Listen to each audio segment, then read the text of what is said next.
Let everyone. Here we have that delay, no? Oh, yeah. You can see a few of the people who are tuned in. We've got Annette, it looks like in, where's she at, in the Netherlands? Denmark. Denmark. Sylvian, Carol Polo, Livia. Judea, yeah. Okay, so next slide.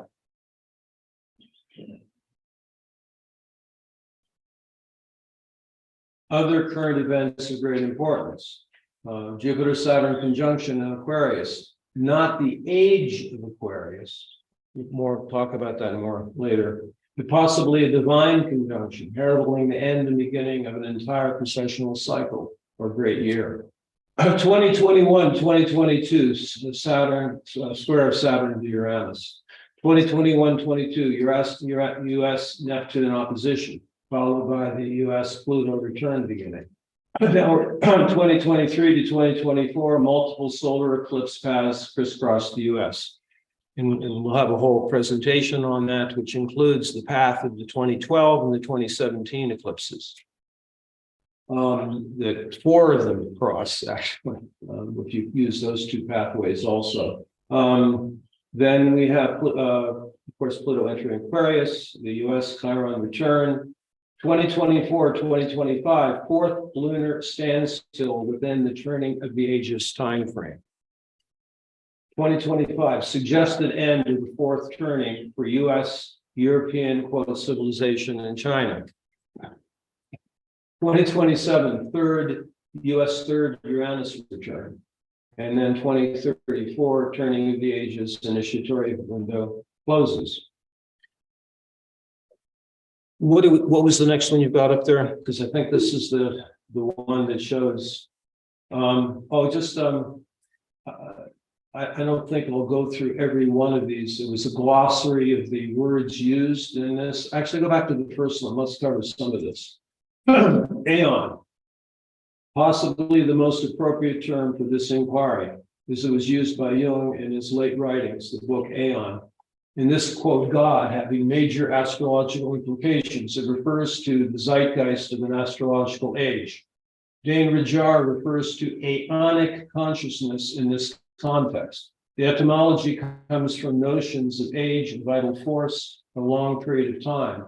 Check out age further down. Aeon or eon have often been used synonymously in referring to any particular span of time. Significantly, it is always less than the age of the manifest universe itself.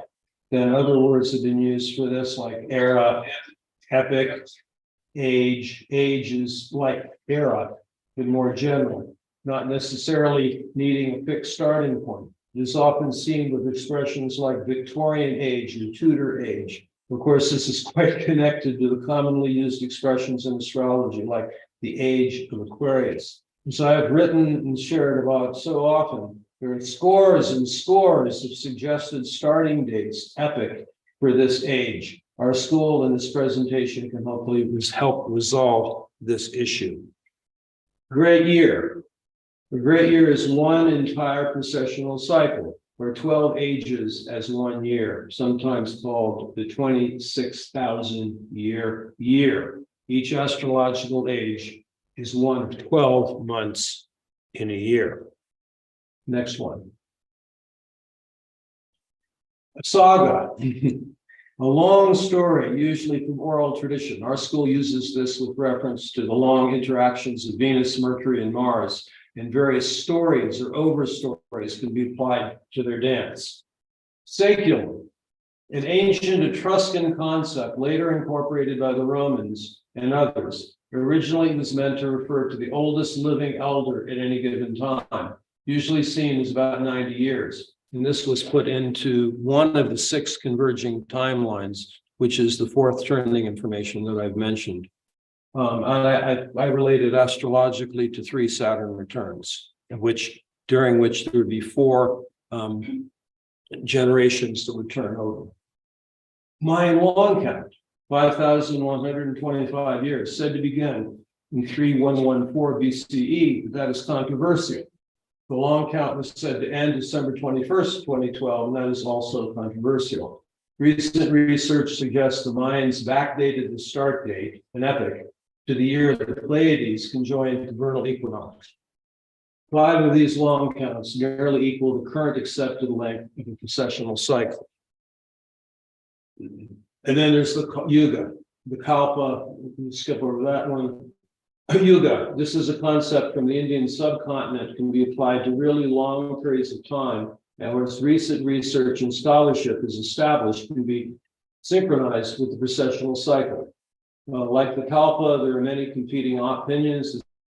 This is discussed in these presentations. 4 suns or 5 suns. Within the Mayan, Aztec, and Incan worldviews, they perceive either 5 or 4 suns. This refers to 4 or 5 different periods of creation and destruction, and then a complete rebirth. I favor the 5-sun approach, as it so elegantly corresponds with the recent Yuga scholarship, as well as the precessional cycle. This is discussed coming up. The next one. The precessional cycle, currently calculated as 25,920 years, sometimes 25,772, 25,800, a great 25,800. This is a great cycle produced by the wobble of the Earth in space that creates the phenomenon of different North stars over time. This is also the most important astronomical factor illustrating how every constellation will align with every astrological sign over the course of 26,000 years. There's an emerging view. This precessional cycle is not constant and can vary over time. Sri Yukteswar, in his late 1800s, based his research at that time, believed the cycle to be 24,000 years. Hipparchus, the alleged discoverer of precession, once thought it oscillated back and forth in a much shorter time, and then later 30,000 years was suggested. Galactic alignment, proposed by Mardix in the 1980s, popularized by the books of John Major Jenkins. This refers to the truly significant alignment of the solstices and equinoxes with the intersection of the plane of the galaxy and the plane of the solar system.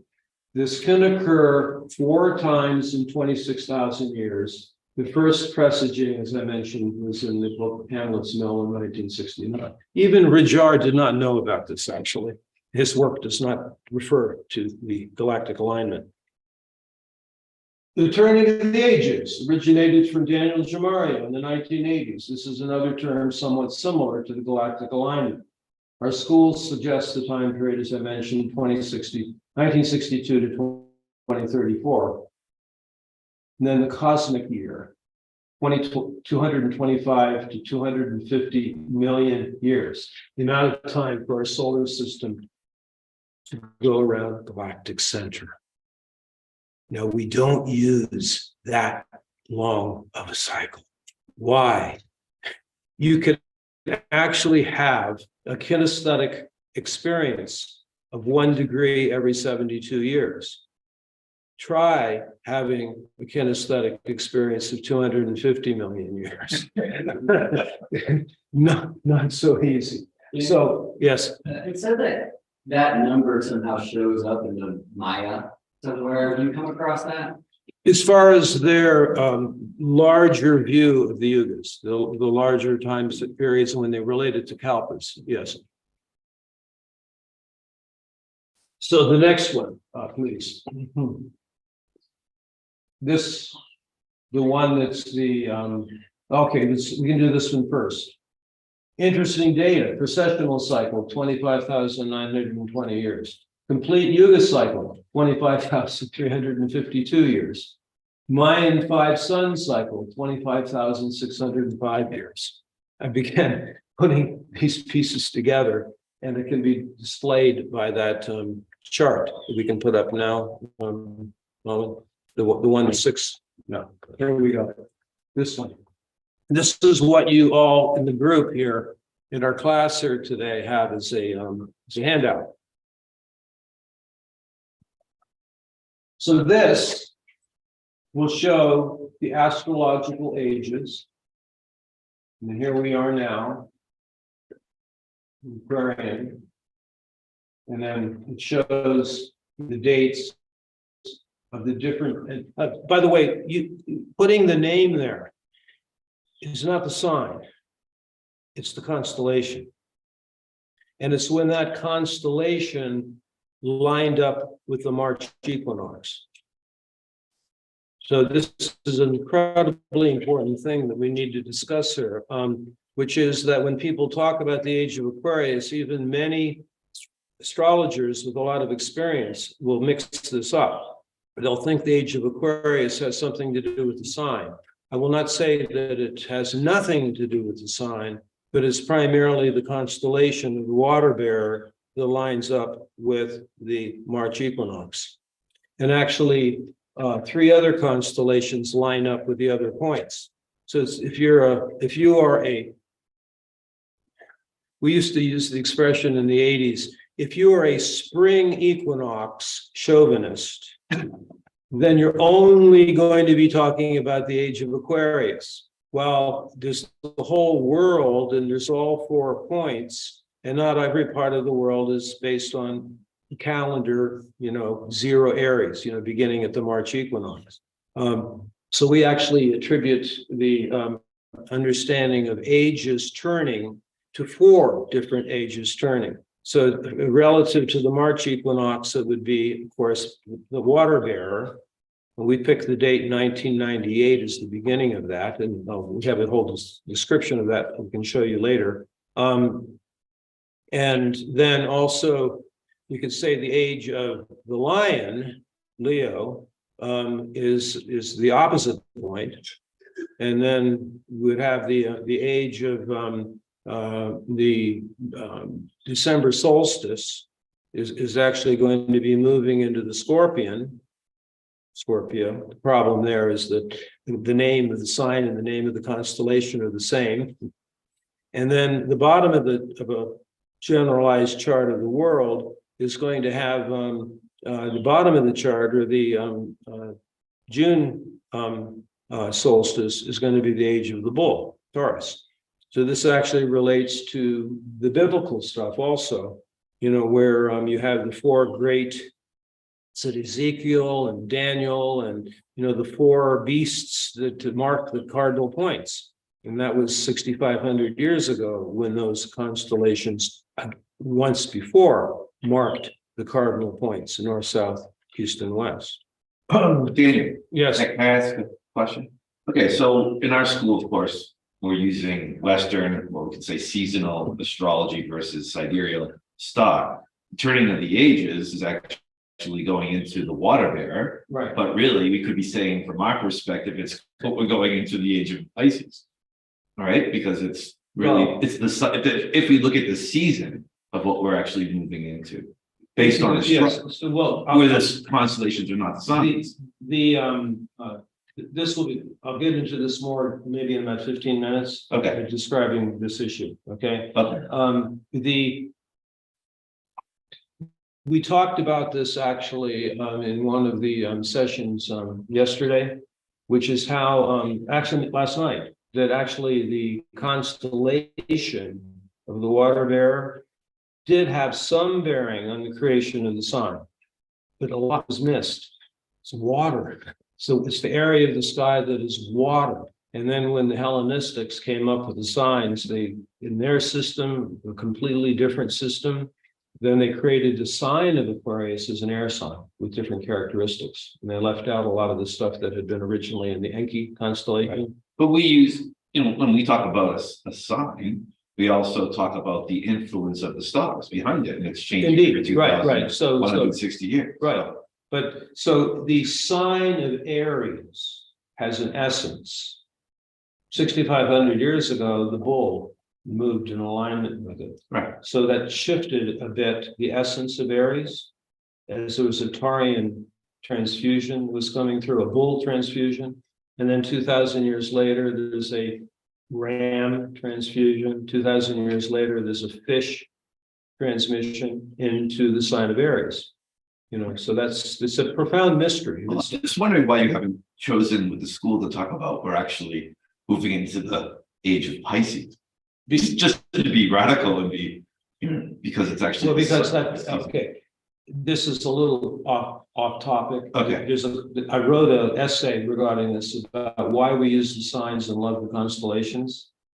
So if you're questioning me on this issue right now, I refer back to something from the Project Hindsight, which is where in some of the translations, they discovered that in the school of Ptolemy around 200 AD, they had an awareness of both zodiacs, even then. And one of the questions that was being asked in the school was, what is the contribution by which the constellation informs the sign?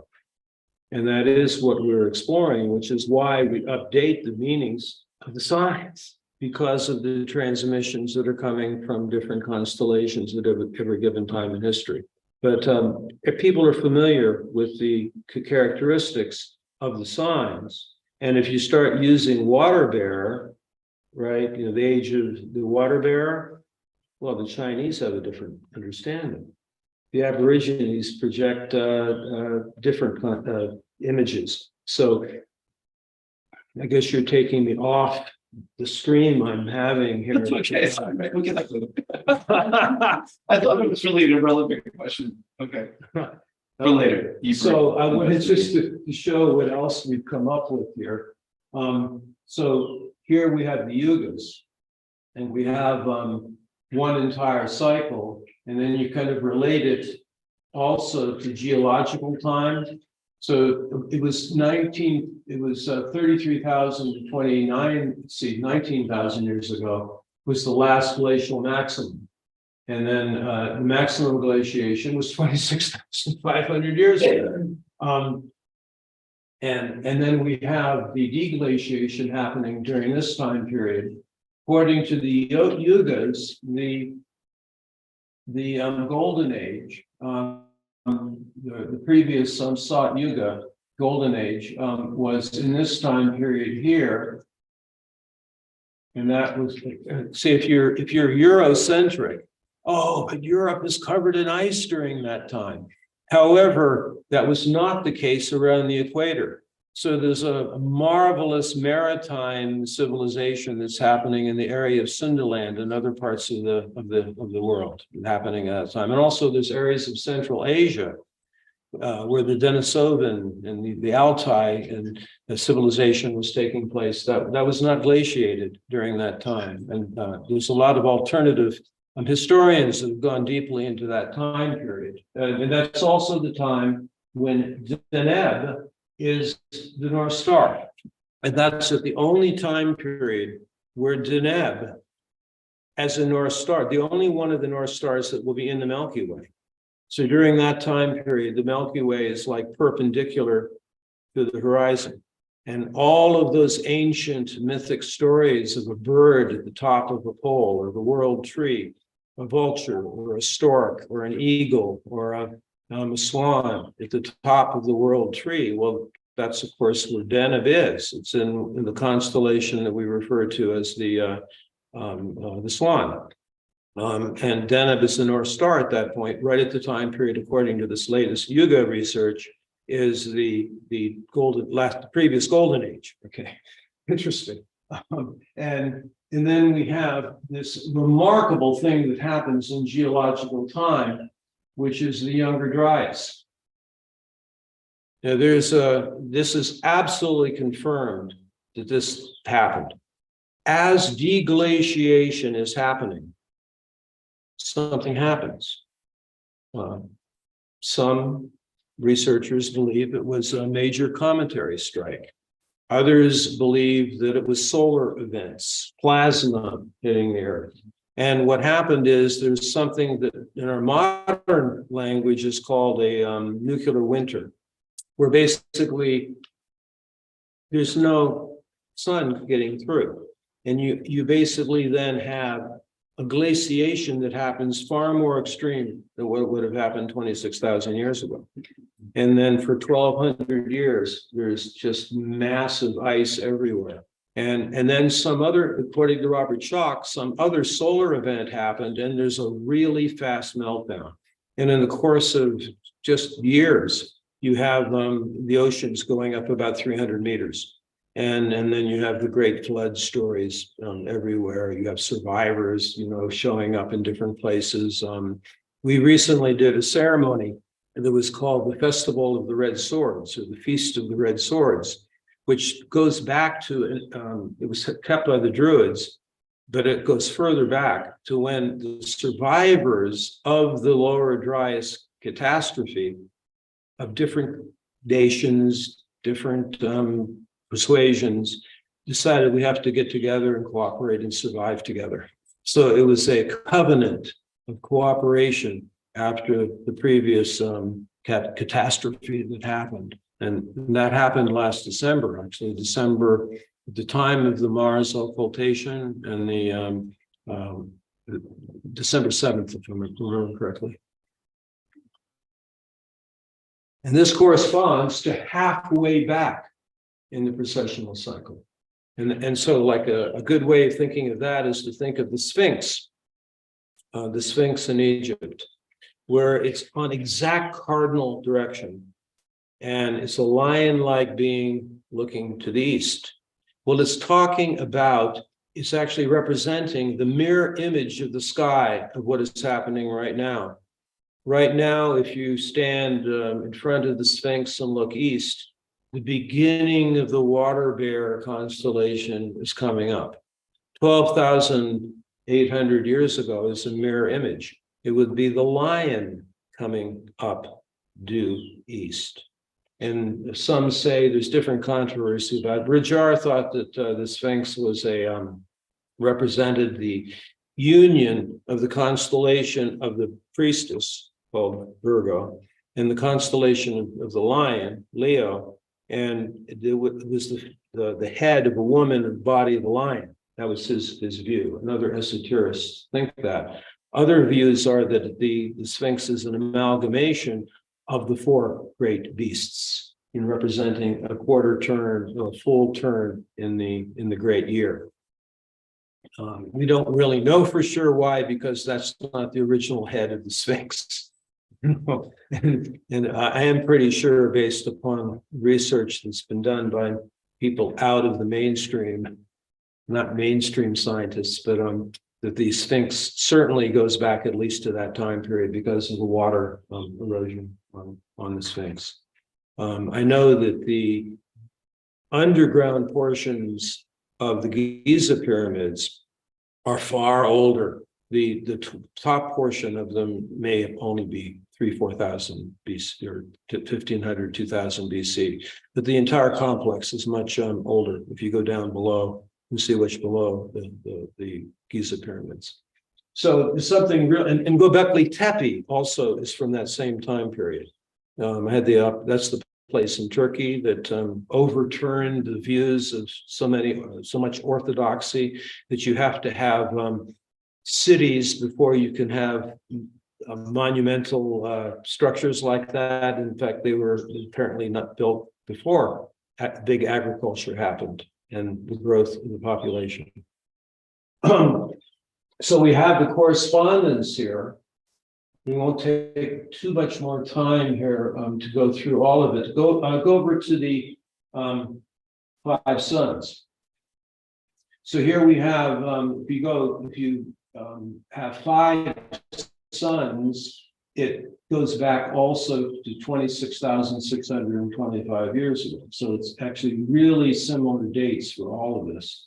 2nd sun, 3rd sun, Vega is the North Star at that time period, halfway back, 4th sun, and then I just put some other notes in here. Capella, Betelgeuse, and Rigel determined the vernal equinox 6,315 BCE. Aldebaran at the vernal equinox 3,200 BCE. Polycal rise of the Pleiades about 3,100 BCE at the vernal equinox. 5th sun, 5,125 years ago, onwards to the 6th sun. That's the dates as of 2012, and I made that. Now, A question was asked, and I promised that I would address this here as part of this from Edmund. So do you go, if it is in fact true that we are bottoming out of the Kali Yuga at this point, is it a slow ascension back to a Sat Yuga? Or is there a rapid, immediate return to a Sat Yuga? This is a question that has occupied a lot of the people I talk with about these things. And I think if you relate this to far greater cycles of history, there's a chance it might be a 300-year time period of kind of an in-between time, and then it could go into a Sat Yuga. I'm not sure. This is what a lot of us are wondering about and thinking about. But according to the Yuga research, there's about a 300-year in-between point between them. And so 2025, then there would be 300 years before you find out what's happening fully next. I wanted to speak a little bit, that's the best I can do for you on that particular topic. I don't know the answer. I mean, there's so much we don't know. I mean, even none of this is a work in progress. I mean, always, adding, more information. Yes. You're using equal divisions for the ages, right? Yes, that's right. Yeah. And so it's not necessarily constellational, since the constellation varies significantly in size. It's an equal 12-part sidereal zodiac wheel. And then the question would be, which sidereal zodiac, like which star do we align the sidereal zodiac to? I mean, as you know. Well, the yugas are, as far as I know, are not aligning to the stars per se. And actually, there was Bibu's, the person I mentioned who came up with this research in 2012. He actually went against some of the traditions, which was that the yugas are of different lengths. And he said that if you go further back and you really research it deeply, they're the same length, right? So, but as your question regarding the sidereal, this is a whole other kind of off topic here a little bit. I'm on record of being a great critic of the IAU, who created 88 constellations with jagged lines, and they actually were doing that partly to do a number on astrologers by putting pieces of Ophiuchus along the ecliptic. They also kind of like I look at it as kind of an imperialism, like we're making a decision for the whole world about what we've done, and they remove the spaces between the constellations, the unformed stars, like the space between notes, by having to fill everything in with something. And then they use this dwarf planet concept, which even has split the astronomical community, using that expression for Pluto and so on.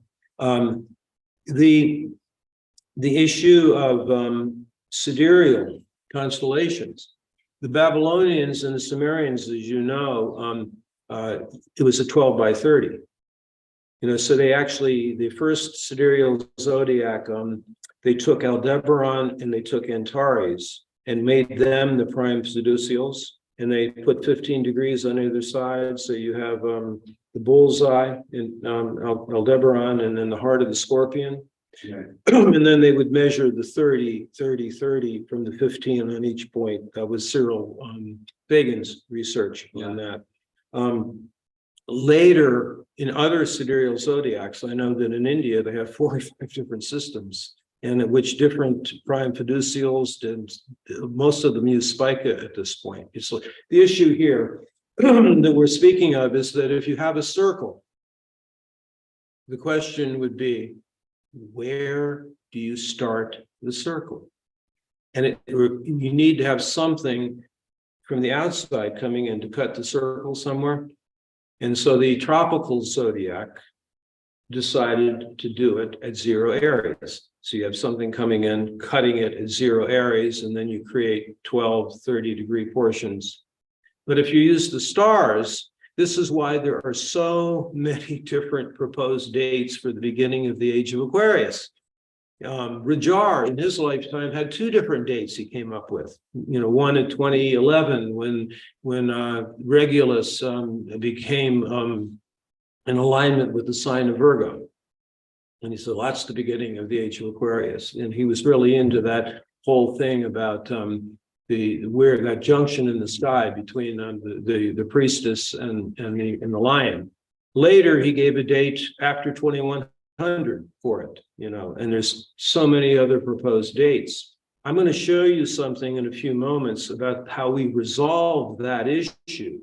But there might be a digression from your question, is that if you want to really get down to it, there are three different zodiacal systems. There's the equal portion sidereal, there's the pure constellational, and then there's the sign. Yeah, and this is the equal portion sidereal, and then the question is, where do you want to start the circle? Right. And that's date. the next thing I wanted to get to about, where do you start the circle and how to resolve the issue of whether if you use the true meaning of the beginning of an age of Aquarius with the constellation, when would that begin?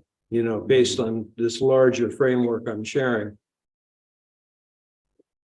This is, I said, a work in progress. I want to, elaborate it more and use it as for a much longer presentation.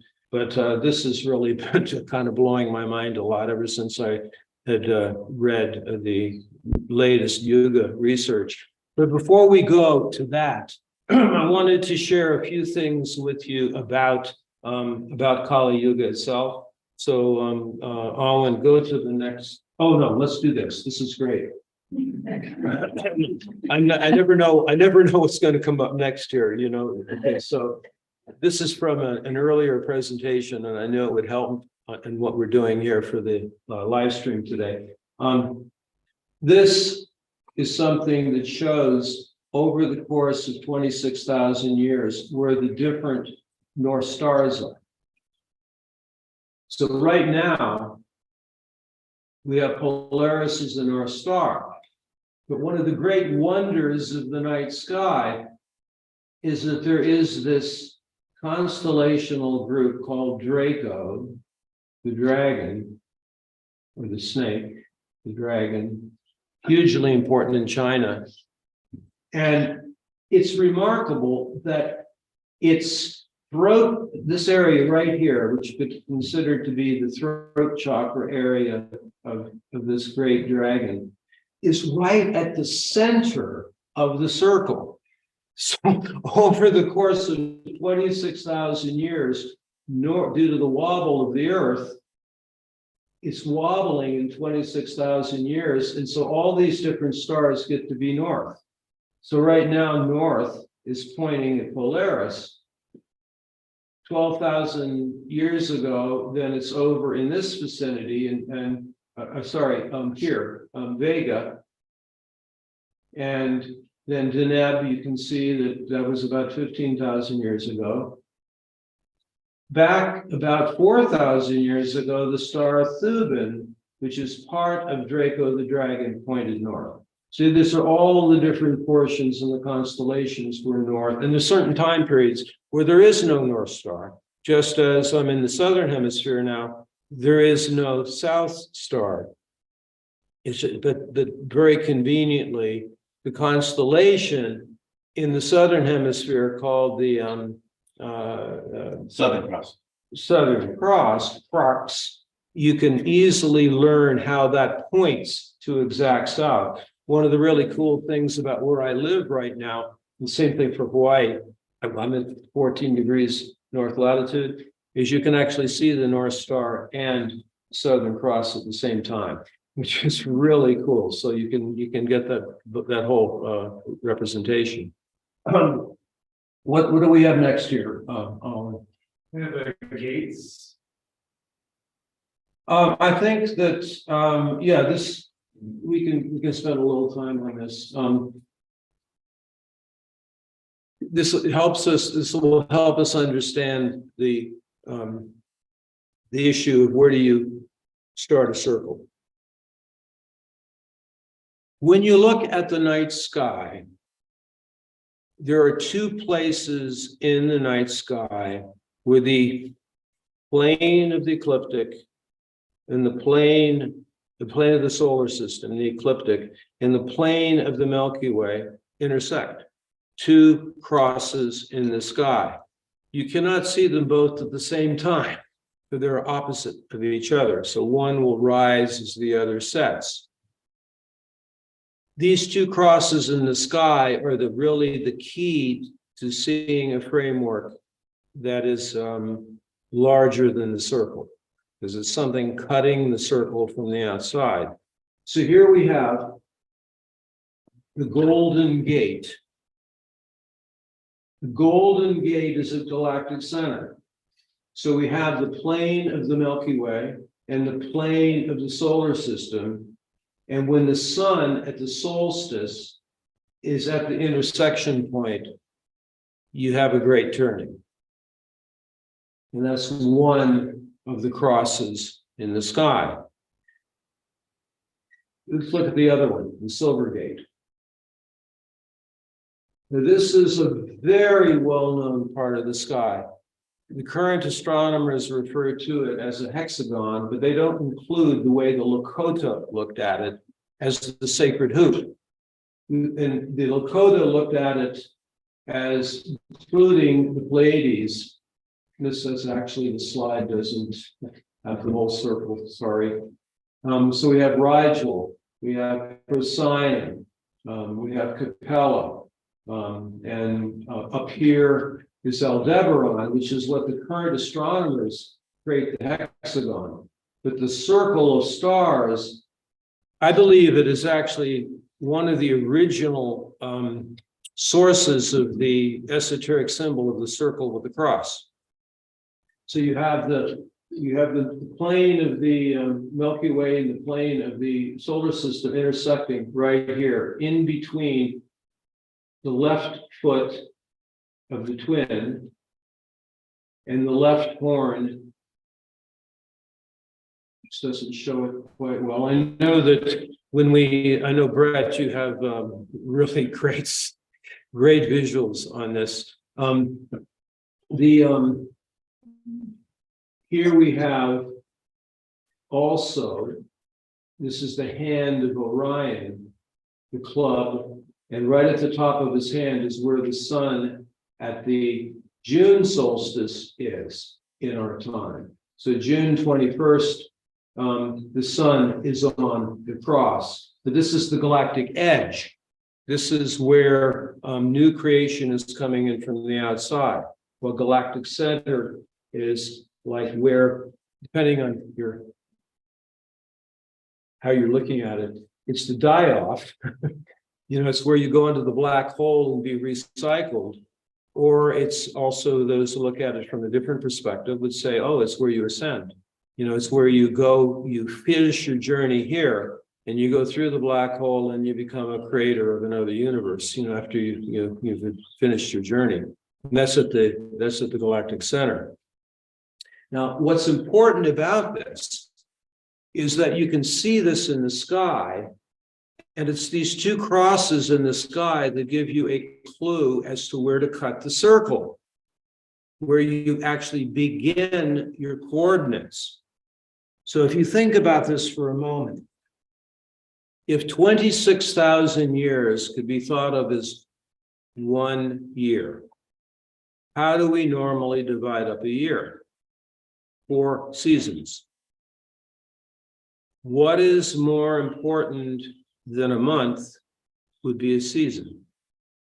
There would be 3 months per season. 3 times 4, 12. And you have 12 months in the great year and 4 seasons. So you can actually divide the 26,000 years up into 4 seasons, and then half of the year. Do you see what I mean by that? And so therefore, more important than the beginning of a month would be the beginning of the season. And if you can see what the beginning of the seasons are, then you can come up easily with the beginning of a month. So it's when the sun happens to be on a silver gate or a golden gate at a solstice or an equinox, you can divide the great year into 4. And we know when that was. 1998. So if you're using a 12-age system, and there are other ways to cut it up by 5.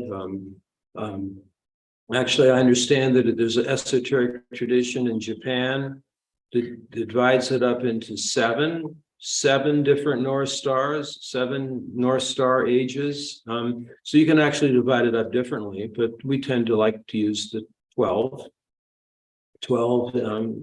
months, 12 signs, and so on. That makes a lot of sense. The 12 base 12 is the hexadecimal system is a really good one. It's better than base 10 actually, and 13 is important for the moon, but not for the for the sun. So we have a way of determining the beginning of months. Why? Because we can determine the beginning of a season.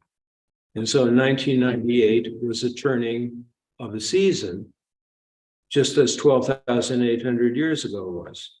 And if you go back 6,500 years, you would have the turning of a season. So you have 4, all I'm doing is dividing 4 into 26,000. And then you have 4 seasons. And so you could say, if you must, the age of the water bear, the age of, this is just based on the 30-degree sections, right? Not the constellational groups themselves, right?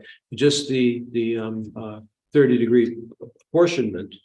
The age of the bull, the age of the lion, the age of the water bear, and the age of the scorpion all started 1998, right smack in the middle of the Great Turning. So we have the Great Turning, 1962 to 2034. And it's accelerating, obviously, at this point. And then you throw in the 6th sun, which according to the Toltecs, began 2012 to 2021. We're at the dawning of that. Now, there is an interesting consideration. Other astrologers have looked at this when they looked at the great ages. You don't really get the whole thing at the beginning. It's more like toward the middle. And actually, the calendars that we have on the planet seem to indicate that. So 6,500 years ago, many of the calendars didn't start then. It was more like, the Mayan long count corresponds almost to the same date as the ancient Hebrew calendar. There's other ancient calendars that begin when the vernal equinox was with either the Pleiades or Aldebaran, which makes more sense because there's a stronger, stellar presence at that point than there was 6,500 years ago. But these are all like, I guess you could say, in order to be able to ask these kinds of questions, it does become necessary to see the larger story. Even to ask questions like, how do you cut a circle? Where do you cut a circle? Both, it's the one thing, and Gemini and I talk about this sometimes. The one thing astronomers and astrologers agree on, they begin their system at so-called 0 Aries, yet our calendar, our secular calendar is January 1st. Yet there's remnants of this with the names of the months. March used to be the first month. That's why we have October and November, different numbers, September, it's based on March, Did you have a comment? I'm wondering if I should say it, but I won't. Yeah, so this is a very similar system where instead of beginning with a particular star, where like we begin the tropical zodiac, or astronomers begin both celestial longitude and right ascension from that Aries point, because it's a crossing point of 2 great circles, the ecliptic and the equator, right? You're beginning to circle another crossing, right? At this galactic cross of the ecliptic and the planet. Correct, Which right. totally makes sense. Yeah, It becomes less constellationally oriented then. right. Which I think is beautiful and important. I mean, one of the gazillion things I learned from you is to ask that question: how much does the constellation of our age inform the tropical sign to which it's aligned? But in a sense, this is like the Golden Gate equals 0 Capricorn sidereal zodiac. And I just wonder at some point, especially when the precession takes the tropical signs even further from the constellations to which they were, kind of typically or traditionally aligned and perhaps named, something seems like it has to give. Well, actually, no, it still is constellational because of the fact that it's all based upon those regions of the sky where the 4 big constellations are. So you've got that point the lance of the spear, or the lance or the thyrsus of the centaur is pointing toward it, the stinger of the scorpion, the arrow, the bow and arrow of the archer, they're pointing to that area. So the constellations seem to point that out, like the center of the great circle also. So it still remains constellational based upon the big 4. But the issue that the constellations just vary so significantly in size, they're not opposite each other, and the vernal equinox points nowhere near the water barrier yet and whatnot. I feel like this system is much cleaner. Oh, sure, because it is showing, and it's something you can actually see if you don't have light pollution, which is the crosses, which what the ancients would have known, those crosses being very important, and that's how you would cut the circle from the outside. So I think you get what I'm going for here. There's another thing too, which is that image of kind of the highlight of the age being in the middle of the age, which is cool. There's some Vedic house systems actually, which have like what we would see as the cusp is actually kind of the middle of the house. And it works in that way. Yeah. There's another piece where like the mysteries, there's some interesting stories, like for example, the slaying of the golden calf being an image of the end of the age of the Taurus by the shepherd kings at the beginning of the age of the ram, right? And at the end of the age of the ram, you have the lamb. Right? Well, then there's the other story, which is the fact that you have the time period in history when the Kurgan invasions or the patriarchal tribes are coming through, and it's right around the time of the shift from the age of the bull to the age of the ram. And in Samaria, the constellation that we now know as the ram was not a ram. It was a field hand. It was an indentured servant. Basically, most of the constellations we have in the zodiac today come from Samaria. They're all represented there, but not Aries. It's not as we see it as a ram. It's an indentured servant. And can you imagine if you now are taking over a culture, and you're taking over the ways of matrilineal culture, and you come in and you're now in charge? Do you think you want your the leader of your procession to be an indentured servant? No. So you project a ram up there. And the ram cult begins because you can project literally anything you want on those stars that you see. This is why Steiner felt that it's the knowledge of sensing into the structure itself was more important than what you project onto it. That if you become familiar looking at the structure of the night sky, the shape.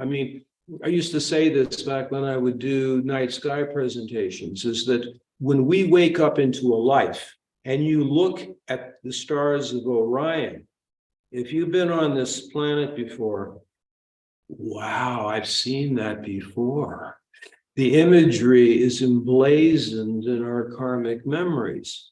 So it's imprinted in our DNA, what we see with our senses on the night sky. And what he said, he went even further in his work than I do. I think, I don't know. I mean, I'll just tell you what he said. He said that if you come into this life and you simply have a sentimental view of the night sky, oh, it looks so nice, it's so pretty, it's wow, it's wondrous, but do not spend the time in what he calls spiritual science to actually learn the bones, the structure, the scaffolding. In your next life, you'll have weak bones. He said that, so for him, it was less important the projection, although their system of astrology, which we have borrowed from, is we name the constellations different than the name of the signs, because that's what confuses people. Because you have, so in the Steiner approach, the astrosophy approach, which we incorporate in the totems approach, is that we name the constellations by what in the Western world we see them as. Sagittarius, the constellation is called the Archer. The constellation of Virgo, we call the Priestess. Now, obviously, if you were down in Australia, they might have a problem with that. If you're in China, they might have a problem with that because they'll project different things onto the bones, onto the structure. But it's the actual bones, the structure itself, that is capturing the rays, the energies, the celestial energies that are coming through, and not what we project. We have the right to project anything we want onto them. And boy, the modern astronomers, they do that. I've seen them say that the hexagon, what the Lakota called the sacred hoop, they call the speedway, or they call Pegasus, the great square of Pegasus. They project onto that a baseball diamond. So you can do that, but I don't want the IAU or modern astronomers to be the ones in charge. It's another reason why a sidereal system tuned to the galactic cross rather than to a particular star or constellation is much more universal, right? It doesn't matter what cosmology or mythology you're centered in. It doesn't matter Completely. which part of the world or which tradition you're coming from. It's a galactic point at the crossing of our solar system plane and our galactic plane. Yeah, that's available for everyone on Earth. it totally is. And I swear I've been trying to get this across since the 80s, and it's just like it's so hard for people to get it, and yet it's so elegantly simple. Once you know the sky and hang out with the sky, and you recognize that those two crosses last much longer than any of the other stuff we're talking about. It's just like the equator and the ecliptic in a different kind of smaller framework. Mm-hmm. But that other question in regards to the constellations, when you look at these myths, you have like the age of the bull ending in the calf. You have the age of the ram ending with the lamb. That's also true. Here at the end of the age of Pisces, the question is, what is the minnow? Like, what is the little fish? You see what I mean? Because the precessional thing is taking us backwards. Well, that's interesting because I think Jung was alluding to that, which is why the water coming out, the water jar goes into the mouth of the little fish. That's an extremely interesting symbolism that nobody can really unpack, although I think Jung did the best job of it. That the streams of water coming out of the water jar go into the mouth of Pisces, Austrian, the southern fish. There's a myth with that fish that saved the daughter of Venus. Yeah.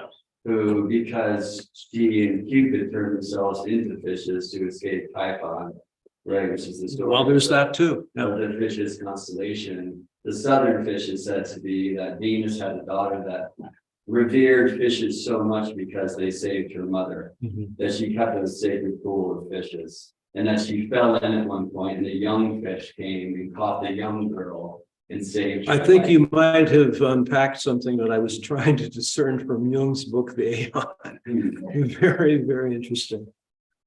Let's see what this, here we have, go to that one. I want to talk a little bit more about the Kali Yuga. So here we have wave, we already touched on that one. Those Kali Yuga quotes. Yeah, here's just some, that's all right, keep that up there for a moment, that's worth people seeing.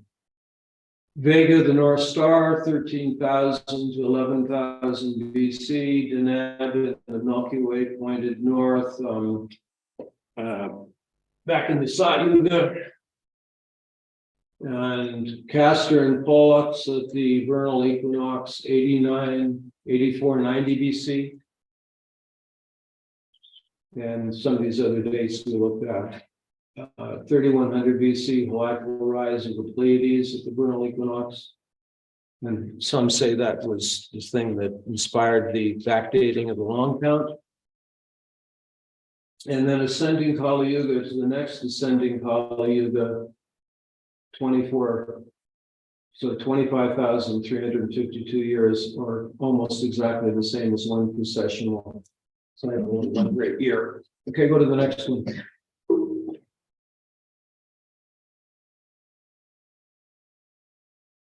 This is a real cool thing that Alwyn produced. It's another way of looking at a timeline created by using free online timeline maker.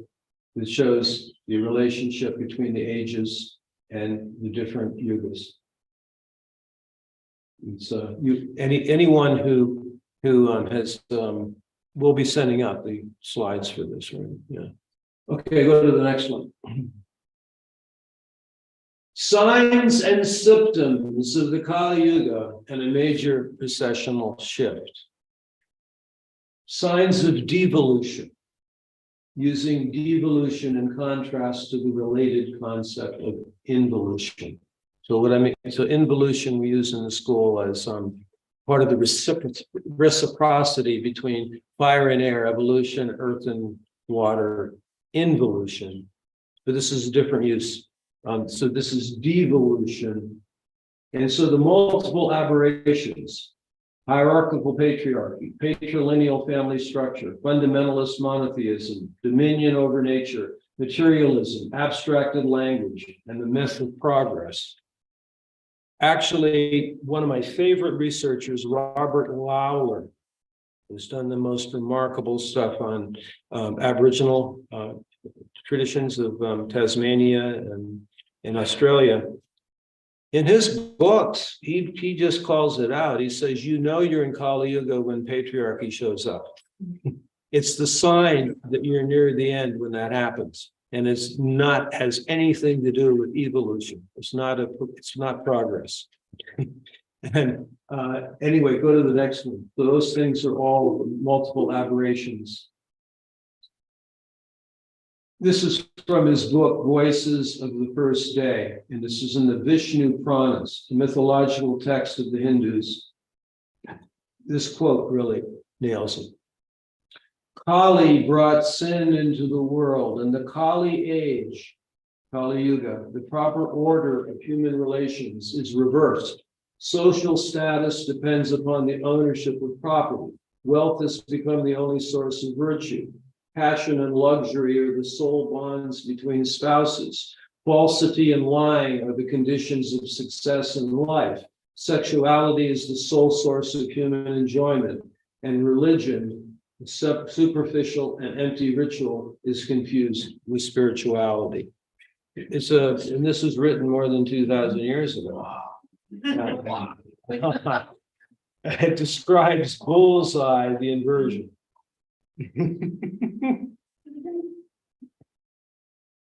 Go to the next one. I would add here, this is for me, when science becomes scientism, when definitions of things are altered whenever it serves the controllers, when a social media profile is more important than actual and truthful human connection, when consensus reality and utilitarianism, the greater good, attacks genuine diversity, and with it, the full spectrum of organic and original human 1.0 possibilities. And last but not least, the attack on personal sovereignty and attempt to make inner life obsolete. Many more examples could be given, right up to the ultimate inversion, human evolution or progress leading to becoming artificial intelligence would be the deepest possible descent into materialism, the extinction of our connection to soul and spirit, and the most comprehensive Kali Yuga descent ever known. It will make the fall of Atlantis look like a walk in the park. Wait, now when was this written? By me. Oh.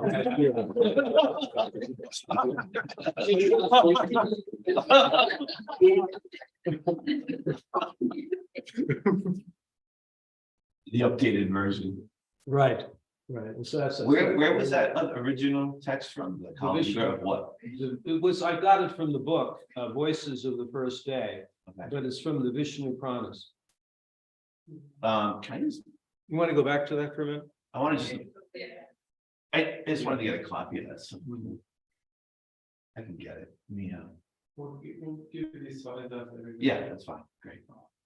I could not recommend that book, Yeah. Voices of the First Day enough. Who's the author of the book? Robert Lowler. Is that the last slide?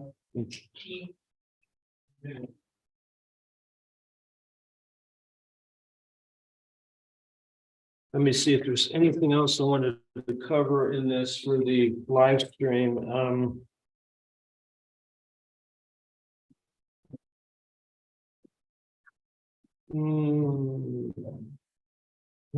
No, I think I covered the backstory, kind of gave the overview on it. And so I think we'll close the live stream and then just open it up in our remaining time here in the group for discussion. So thanks, everybody. Our next live stream is tomorrow morning when we go into Mercury and the synodic cycles, and mainly a focus on Mercury. And that'll be done with you and I tomorrow. Thank you for your support and your feedback on all of this, Brett. Very, very valuable. And now we can get into open discussion. So, were there any chats or comments before we close it? Did anybody write in? Let's see, there's a little delay, so let's make sure. Anyone has any questions now on the live stream? There is one comment right there, which is great. Such a wonderful thing to feel like being here as part of the circle. Oh, Yeah, Nick, your back row box says that. Pardon? You said it's great to feel part of this gathering. Thank you. We're happy to welcome you in. Well then, till the live streamers, until tomorrow. Thanks for being with us. All right. Bye for now.